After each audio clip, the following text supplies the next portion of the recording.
if you're asking when transformation ends, you're asking the wrong question, because transformation never ends. It's ongoing. Conquer Local. It's really a breath of fresh air. Good times. I help leaders go from anxiety to authority under pressure. And then let's go and get it. It's an ecosystem. The hardest part here is going to be getting me to shut up on this one. Conquer Local with Vendasta, hosted by Jeff Tomlin. Welcome to the Conquer Local podcast. Our show features successful sales leaders, marketers, thought leaders, and entrepreneurs who will inspire you with their success stories. Each episode is packed with practical strategies as our guests share their secrets to achieving their dreams. Listen in and learn highlights of their remarkable accomplishments and get tips to revamp, rework, and reimagine your business. Whether you're a small business owner, a marketer, or aspiring entrepreneur, the Conquer Local podcast is your ultimate guide to dominating your local market. Tune in now to take your business to the next level. I'm Jeff Tomlin, and on this episode, we're pleased to welcome Jen Swanson. Jen is the founder and CEO of Tuckpoint Advisory Group, a collective of digital transformation experts who improve middle-class organization, integrate digital technology into all areas of their business to improve their operations and customer experiences. In 2023, over 70% of the Fortune 500 companies have embraced digital transformation, from digitizing internal operations to leveraging cloud and AI capabilities and moving into digital-first consumer offerings. However, many companies stall out and never realize their ROI because they focus on the tech, forgetting that organizations and their operating models have to evolve too. Companies that work with Jen and Tuckpoint see a total transformation from the C-suite all the way to the front line. In 2021, Jen was recognized as one of the top women in business by the Minneapolis-St. Paul Business Journal and Mentor of the Year by Team Women. Get ready, Conquerors, for Jen Swanson, coming up next on this week's episode of the Conquer Local podcast. Jen Swanson, hey, welcome to the Conquer Local podcast, and thank you for taking time out of your busy day to join us here. Of course. Thank you so much for having me. I really appreciate it. Well, pleasure to have you on, and what great timing. Chatting with a number of our hosts lately, or rather our guests lately, at the top of everybody's mind is this idea of transformation, and particularly in the technology space. A lot of companies are going through a transformation right now, balancing this idea of growth and profitability. Where in the past few years it was grow at all costs, and now it's not so easy to come by capital. So efficiency is super, super important. So it's a big theme in the tech space, but it's not just the tech space. It's focusing on transformation. It's like almost all industry categories. So, first off, let's start right at the top. When you talk about transformation, there's a couple different components as you define it. So walk us through when you're talking about transformation, what are the big components of it, and how do you define each of those pieces? Sure. Well, I think in the last decade or so, the transformation word has gotten a little bit it's lost all meaning. The word has lost all meaning to many of us, right? Because everybody uses it in slightly a different manner. I think the technology part of it has become almost like the least meaningful part of transformation, right? So we walk around all the time talking about digital transformation, and the digital part of it almost becomes the least interesting part of it, because we all know,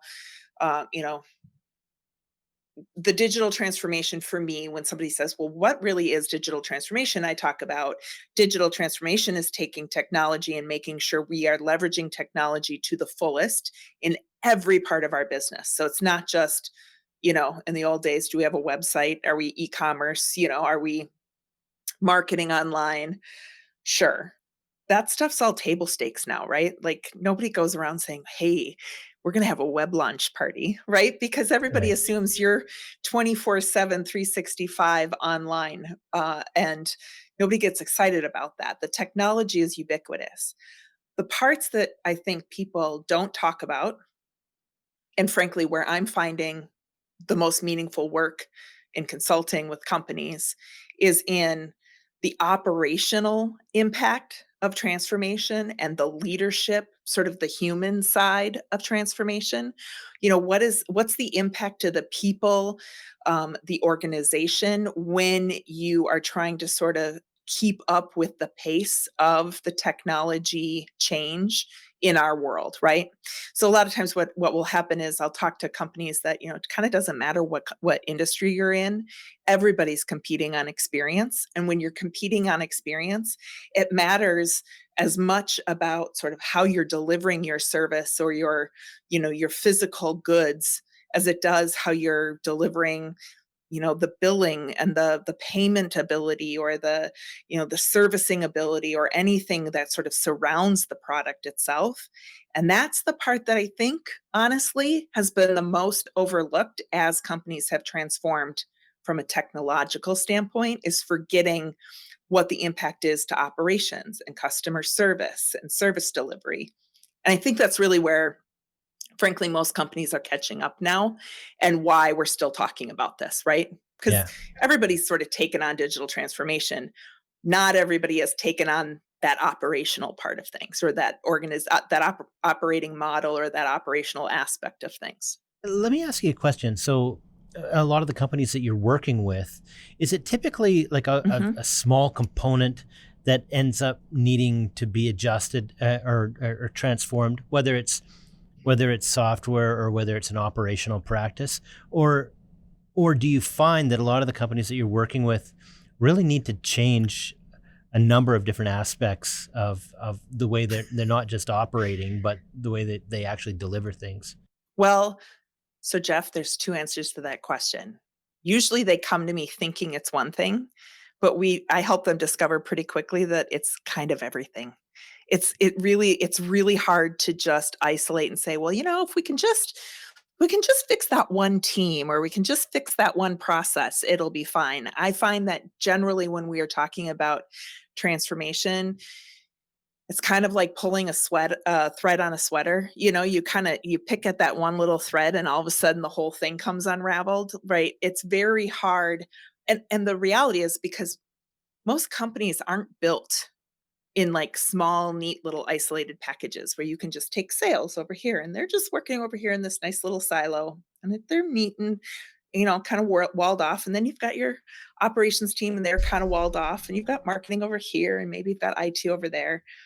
That's not how companies function right now. And even if they are walled off like that, that's probably not working for them either, right? Right. So the fact is that once you start pulling on any one of those parts, you sort of start unraveling the whole sweater, and you can start to see where there's more systemic issues, there's broader cultural issues, perhaps there's broader leadership issues, there might be some structural issues, that teams are not cross-functional, teams don't know how to work together. One of the symptoms I often see is this idea that business is over here working on stuff, and they throw stuff over the wall at IT so that IT can fix things, right?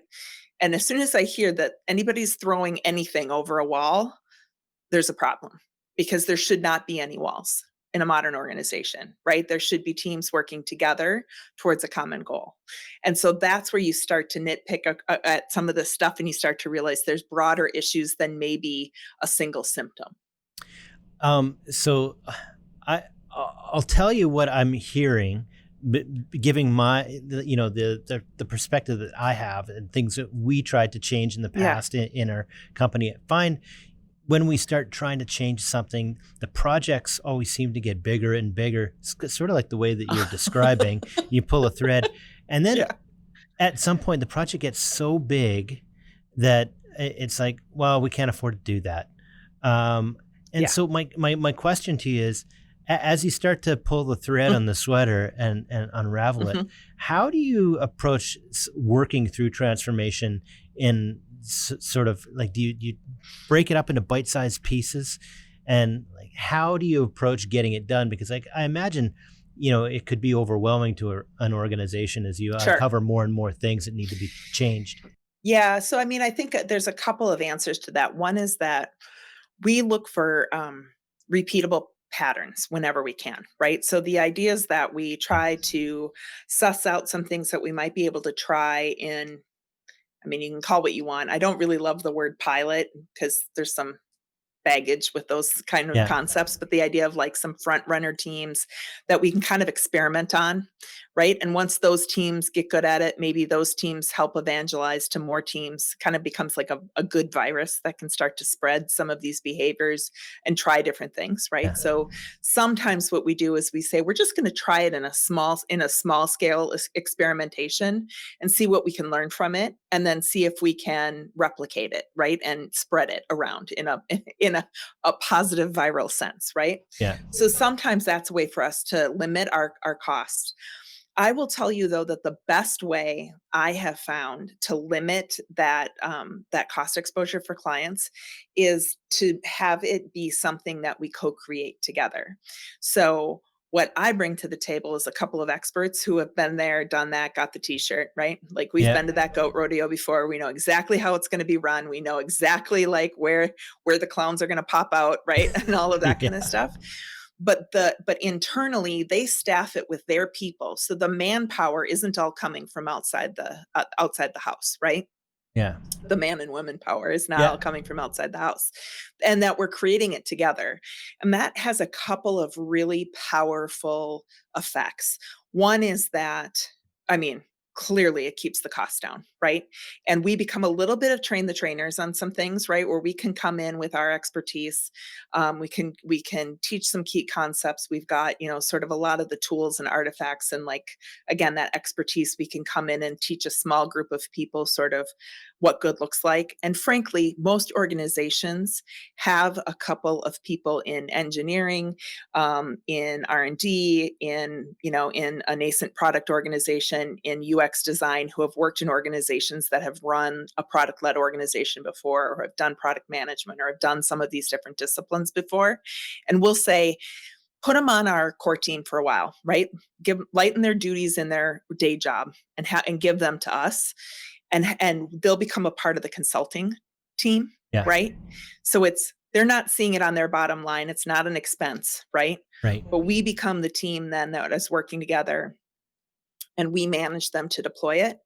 And not only is that more cost effective, but it likes the hockey stick on adoption and feeling like it's coming from it's coming from inside their culture versus it being something that some, wackadoodle consultant from outside, that doesn't know anything about their culture Yeah. is trying to do to them, is very low, because they feel like it's coming from their peers, from somebody who knows them. And so adoption goes way up and cost comes way down, and we're co-creating it together. And so that has really helped us. That pattern has really helped us to be way more successful in companies and do it at a lower price point. Yeah, that makes a lot of sense. I think about, the agile sort of software method of building things. And, if you've got a big project, it might take you 3 years to build a car, and your client needs some transportation. But in a week, you could build them a skateboard, and then, maybe in a month, you can build them a bike, and you can work your way there and do it piece by piece. Yeah. And like taking that metaphor even further, they may think they want a car, but what they really need is like a motorcycle, because they don't actually need a car, or they need something different. They need an airplane, right? Yeah. And so part of what you need to do is like kind of experiment a little bit, and to do that with people who have some, like they say, skin in the game, people who have their vested interest because they're a part of the company and they're not just from outside.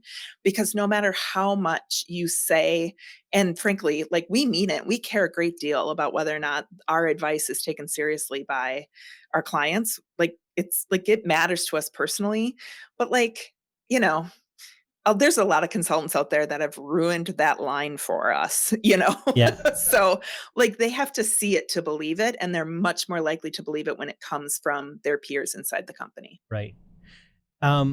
Is it possible for organizations? I think I know the answer to the question, but I'll throw it. Is it possible for an organization to work through a pretty large transformation? And or maybe the right question is it typical to see that they can bring costs down, operational costs down, and gain efficiency?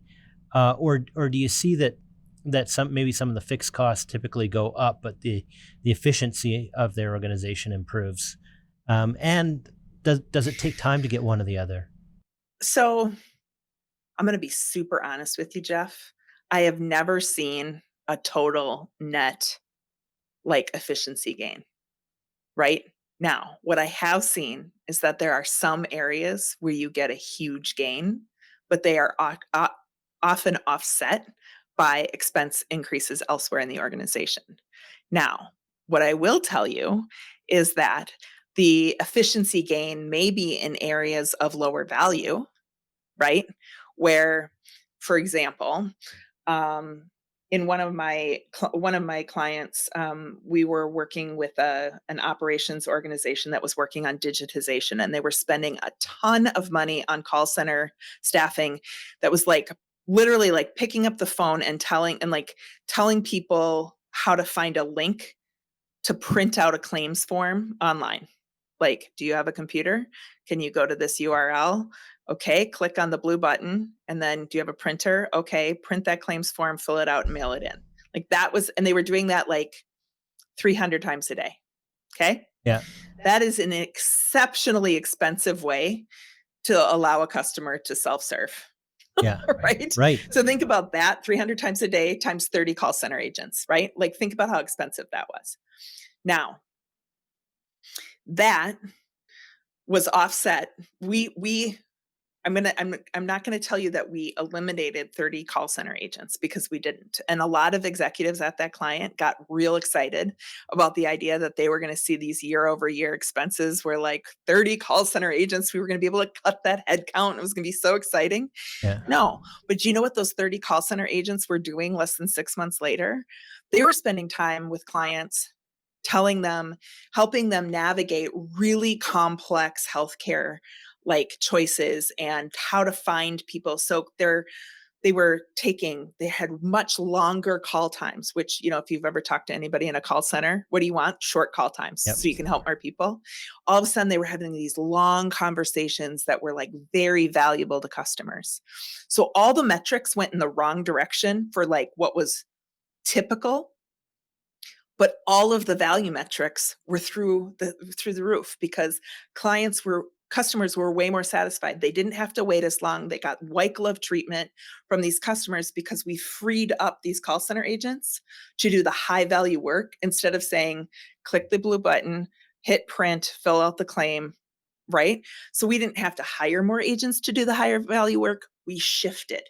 And I think instead of thinking of what are you going to cut versus what are you going to gain, I think you have to start thinking about most companies have to think about a shift in value on both the expense and the revenue side, right? It becomes a shift towards value when you transform. And that's, I think, what's really powerful. And so in that process, you've just greatly improved the customer experience, which is what we should all be focusing on at the end of the day. Always, yes. The only thing that matters is the experience that the customer has.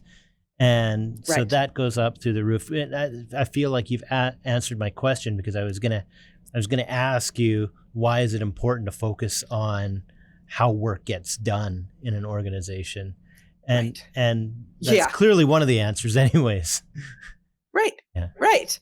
And so I think that's the other part, though, Jeff, that you're asking about, is that I think it's really easy for a lot of companies to spend all their time thinking about the customer experience and no time thinking about the client experience, or the employee experience either. Right. So that same client that I had, in all the years that they had spent millions of dollars on the customer experience, super fancy website, all these bells and whistles that they could do really cool stuff on the website. Nobody had ever looked at what that was doing to the call center agents. And we sat down with call center agents and looked at it, and they had to serve one customer, sometimes had 30 tabs open on their on their desktop to serve a client, because nobody had ever thought, when we introduce a new functionality to the customer, maybe we ought to integrate it on the call center agent's side of things. Instead, they would just make the call center agent open a new tab. How satisfied do you think those call center agents were? And how crabby do you think they were every time they had to take a call, right? And so if we could spend a tenth of what we did on adding some new bells and whistles to a customer side of things to fix the agent side of things, we actually could put customer satisfaction through the roof. So if you don't pay attention to sort of that whole value chain, you start to miss some of these like really obvious Yeah. low-hanging fruit on how you can impact the customer experience. Well, there's that little bit of wisdom that everyone should pay attention to, is that your customers will never be happier than your employees. And That's and right. like there's That's right. something to that. So you got to make the working conditions really, really comfortable, Right. so that the team that's serving your customers is they're having a great time too, and they can deliver Right. that service. They're in the mindset. That's Talk to exactly me a right. little bit about the operating model. You guys Mhm. focus on the operational model in your Mhm. consultancy, and why is that important, and sort of what's the work to be done around that? Sure. So just to, make sure that everybody knows what I mean when I say operating model, it really is that's the nexus point of when we think about a company's strategy, right? Where to play and how to win. The business model, how do they make money? Literally, Yeah. what's the interchange in the marketplace, right? Their people and their technology all coming together. And the operating model really is thinking about like how is work organized and how does work get done inside of an organization. I'll be super transparent. I have a bias towards product management versus project management. I am all in on product management with the, you know, tightly coupled to agile software development, right? So I don't believe in agile without product, and I don't believe in product without agile. I think that they go together like peanut butter and jelly or peanut butter and chocolate or however you like your peanut butter. Yeah. Um, uh, and and those two things together are my bias as a operating model.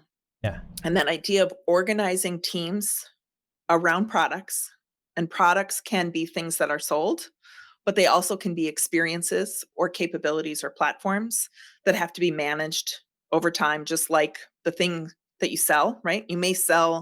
Um, you may sell streaming services, right? Like Yeah. a Netflix or an Amazon, but you also have to be thinking about authentication, and you have to be thinking about billing, and you have to be thinking about, you know, security and safety, and all of those different things all have to be managed because those are all parts of the experience, just like the way that the movie is delivered to my eyeballs, right? Yeah. And so all of those pieces together have to be managed, and how those things are managed, that's really the operating model. So it comes down to teams and roles. It comes down to sort of how all of that work comes together and is governed, how success is measured, how teams are funded. All of those pieces together are the operating model. And I think why that matters is that for many years, we've been bringing in technology that, I don't know, Dave, you're a youthful guy. Maybe you don't remember this, but there was a day where you used to be able to go and buy software. It came in a box. Remember, we used to talk about Yeah. software out of the box, right? Yeah, raise your hand. Not that young. And you would put that disc into your tower, and you'd be Yeah. like, great, I got my software, right? That's not how software works anymore. The minute you buy software, it's already obsolete. There's 1.1.1.1.1, right? That's going to be released tomorrow and tomorrow and tomorrow. And if you're integrating that software with anything, it requires somebody to give it. I always think of it as care and feeding, right? Somebody who's going to tend that software over time and make sure it doesn't break anything else, that it evolves, that it continues to fill the needs of the company and of the customer. And so you have to structure a team around that. You can't just like plunk it on an old manufacturing model of a company that makes things, in an assembly, makes software in an assembly line. You have to think about how you structure a team differently. And that's really when we're talking about operating model, we're thinking about what's the care and feeding of some of those elements over time. What's the people, what's the process, what's the funding, all of that kind of stuff. Right. So I imagine, thinking product first as opposed to project, it seems like that's a mindset. And 100%. and Yeah. and I would imagine that having that type of mindset probably gets you focused more on the experiences at the end of the day, whether that's the experiences that your team has doing their work, or that your customers at the end of the day experience using those systems too. Hey? Yeah, I mean, I think that this idea of becoming a product-led organization is a concept that I think has been misunderstood.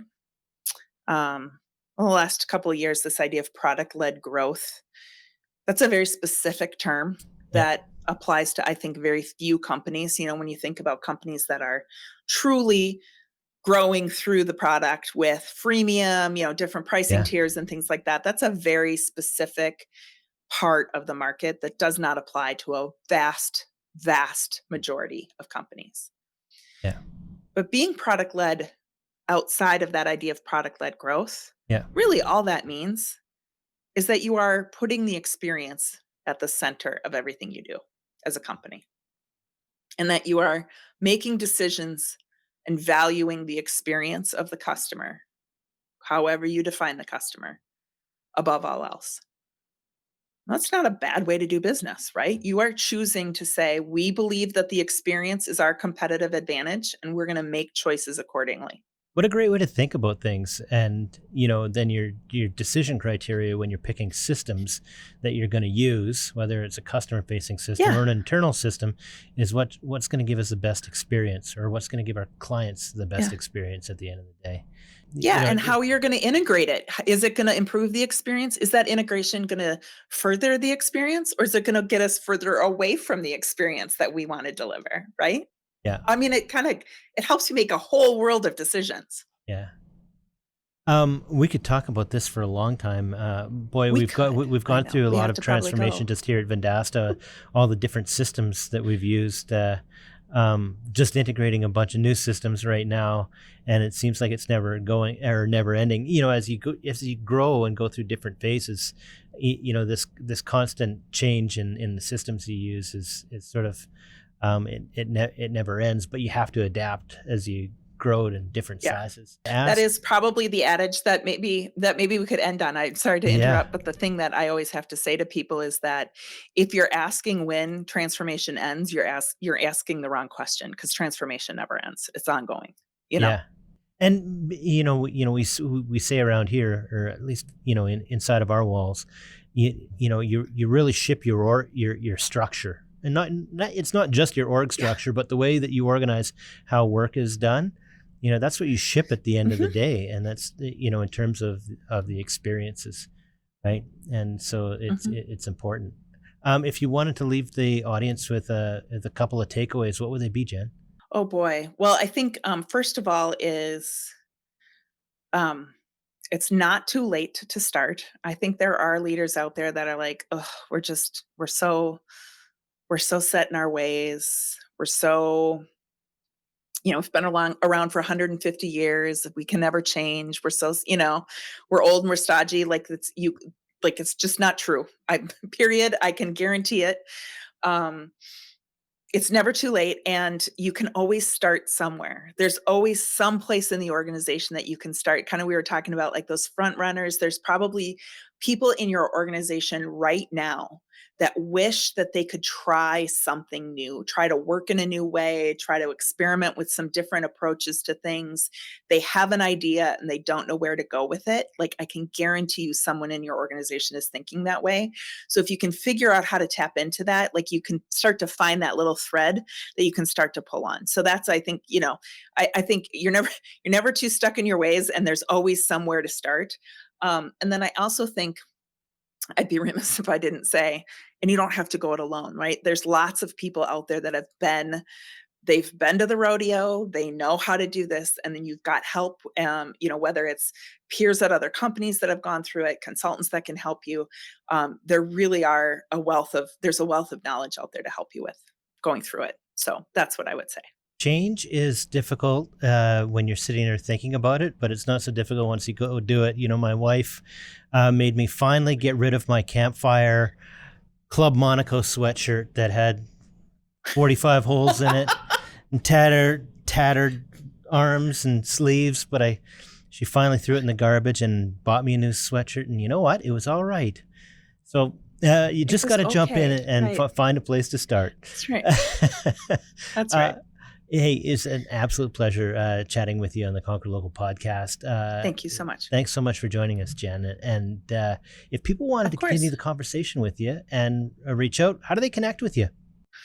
Well, LinkedIn really is the best place to go. Tuckpoint Advisory Group is on LinkedIn. That's probably the easiest way to go. I'm also at J.G. Swanson on LinkedIn. I think we're going to link to that in the show notes. And the other thing I will say is that I believe we're going to have a link. I've got a white paper on transforming legacy organizations. So how we were talking about some of the older organizations, they think they're too big or too old to transform. We just did a case study on one. So we've got a link to that, I think, in the show notes that people can use. And there's a contact form there as well. We'll make that available to everyone. Jen Swanson, it's been an absolute pleasure. Take care of yourself. And I hope to see you back on the Conquer Local podcast down in the future so we can pick up the conversation. I would love it. Love it. Thank you so much, Jeff. I really had a good time. Hey, what a fantastic chat with Jen. You know, the first nugget that I took away was around the initiation of transformation. You know, it's crucial to understand that transformation goes beyond technology. It involves operational impact and leadership. Start the change process by identifying repeatable patterns, experimenting, and fostering a culture of co-creation. The essence of continuous transformation is another takeaway. You know, Jen said that the journey never ends. It's an ongoing process. Leaders can jump in at any point, encouraging innovation and seeking the necessary support to navigate the ever-evolving landscape. Embrace the idea that the pursuit of improvement is a journey without a final destination. If you've enjoyed Jen Swanson's episode discussing digital transformation, keep the conversation going and revisit some of her older episodes from the archives.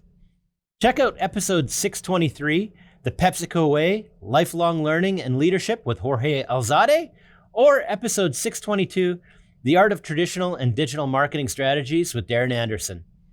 Till next time, I'm Jeff Tomlin. Get out there and be awesome.